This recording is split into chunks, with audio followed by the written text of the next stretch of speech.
Andy, pète-moi le cul, Andy, pète-moi le cul.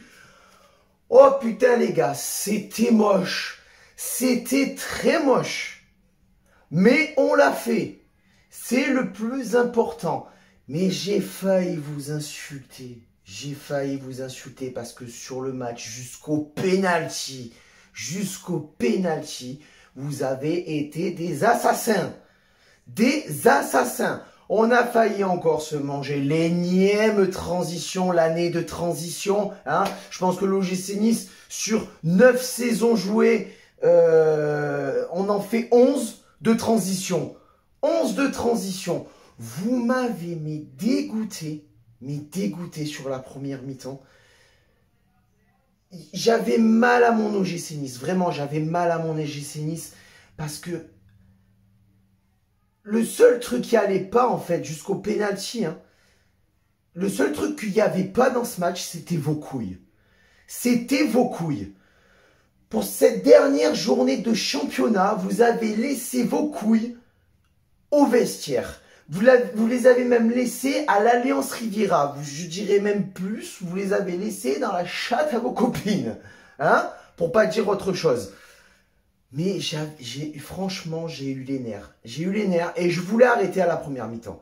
Je voulais arrêter parce que je me suis dit, c'est bon, je vais pas me faire plus de mal que déjà de ce qui a pu avoir. On est passé par tellement d'émotions cette saison que je voulais pas vivre cette dernière journée comme ça. Et à la fin, je me suis dit, allez, on est toujours capable du pire, mais on est souvent capable du meilleur. Et cette année, des remontadas, on en a fait. On en a fait et je me suis dit, on va aller jusqu'au bout. On va aller jusqu'au bout. Et heureusement qu'il y a ce penalty. Parce que ce penalty, il change tout. Il change tout. Déjà, le match, il change quand Guiri fait cette putain de remise en arrière de merde et qu'on se prend ce but.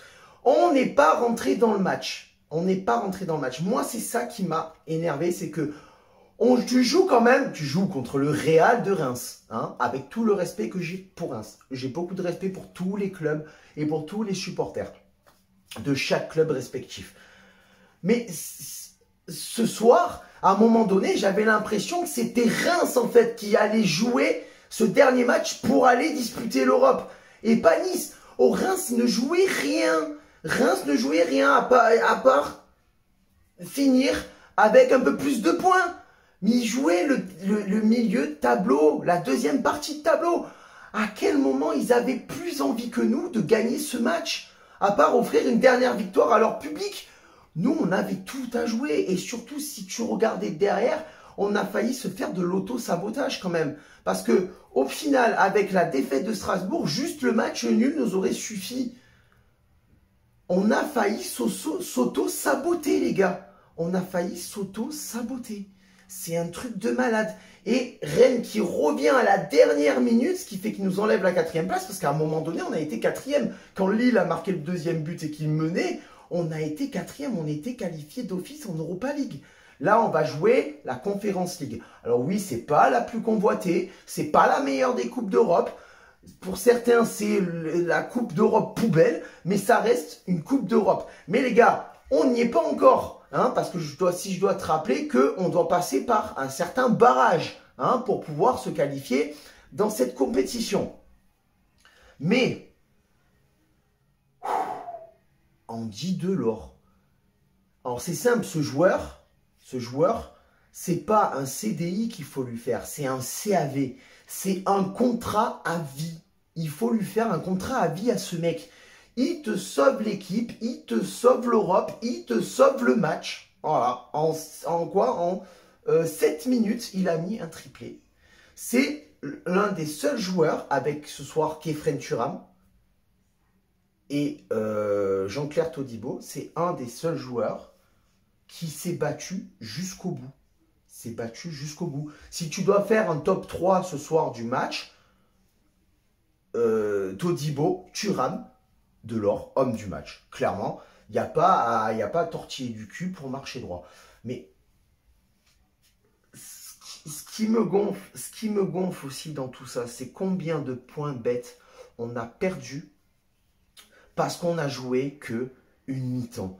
Parce qu'on a joué que un quart d'heure. Parce qu'on a joué que 10 minutes. Pourquoi on n'a pas réussi à plusieurs reprises à jouer un match de 90 minutes de bout à bout? Tu prends le match, début, milieu, fin.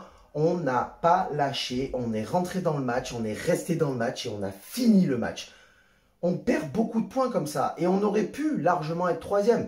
Donc je remercie aussi bien évidemment dans cette fin de saison, mais je ferai un bilan de la saison où je reviendrai un peu plus en détail sur toute cette saison 2021-2022. Mais je remercie une fois de plus, encore une fois, la Populaire Sud, hein, qui, si on n'avait pas envahi le stade, on aurait gagné le match face à Marseille et à l'heure actuelle, on serait en Europa League sans avoir besoin d'attendre que Rennes égalise. Donc, merci encore à tous ces abrutis. Je sais, je ne vais pas me faire des amis. J'en ai rien à carrer. Je dis ce que je pense. Vous êtes des trous du cul. Vous n'êtes pas des ultras pour moi. Vous n'êtes pas des supporters pour la minorité qui représente ces gens-là.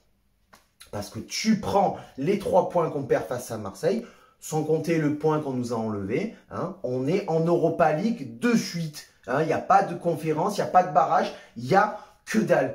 Mais pour revenir plus sur le match, c'est dommage, encore une fois, qu'on joue que quelques minutes. Parce que si tu prends jusqu'avant le penalty, il n'y avait rien.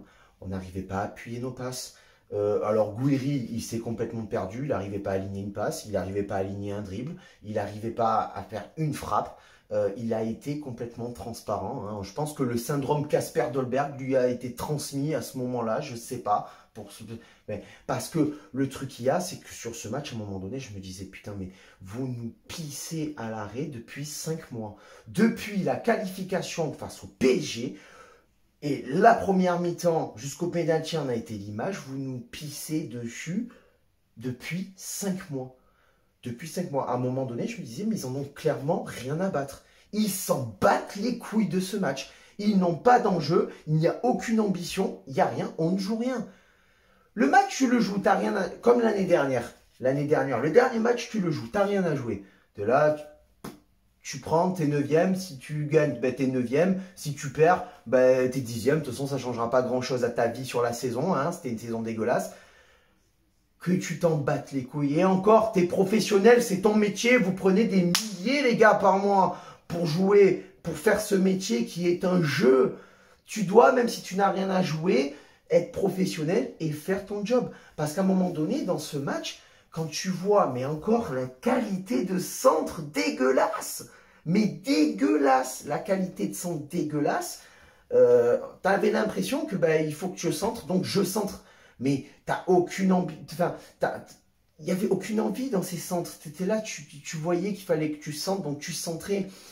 Très peu de solutions offensives. En même temps, bon, jusqu'au penalty, franchement, Reims, ils ont fait blocus. Hein. À un moment donné, quand j'ai entendu Jean-Claire Todibo à la mi-temps dire on a déjà été capable de renverser Saint-Etienne il y a 2 semaines, on est capable de le faire. Moi, j'ai dit papa, je t'adore, tu es gentil, mais à un moment donné, là, Reims qui mène 2-0 à la mi-temps, ils vont mettre le bus, ils vont faire blocus, tu ne passeras pas. Tu as eu 0 occasion en première mi-temps. Tu n'as pas réussi à trouver de solution offensive, à mettre de la vitesse, à créer du jeu. C'est pas en deuxième mi-temps qu'ils vont faire le blocus que tu vas le faire. Le pénalty est arrivé. Andy Delors est arrivé et il nous a sauvés. Voilà. Que dire de plus? Je suis, oui, heureux bien évidemment. Qualification européenne, même si ce n'est pas encore fait.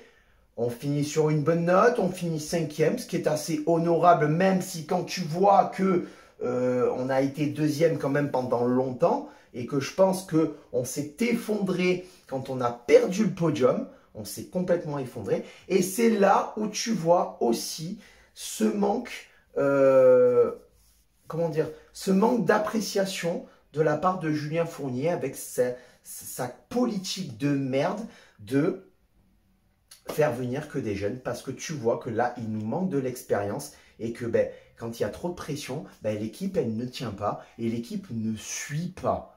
C'est là que tu vois qu'on a un manque d'expérience, de joueurs qui connaissent la compétition, qui savent gérer la pression, aller au-delà de tout ça, comme un Andy Delors.